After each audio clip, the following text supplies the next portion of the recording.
fears more opium birds. And recently we found a opium bird on the Sahara Desert.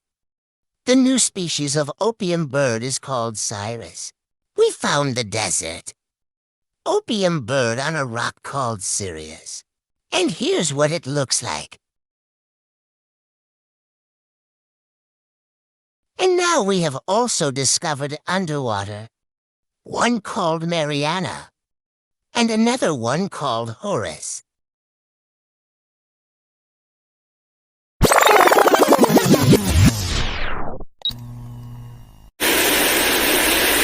Opium bird. We found this creature on a mountain called Opium.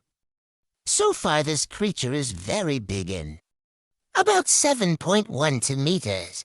And so far we found a lot. Variances of such as tusk, thrall, and many more.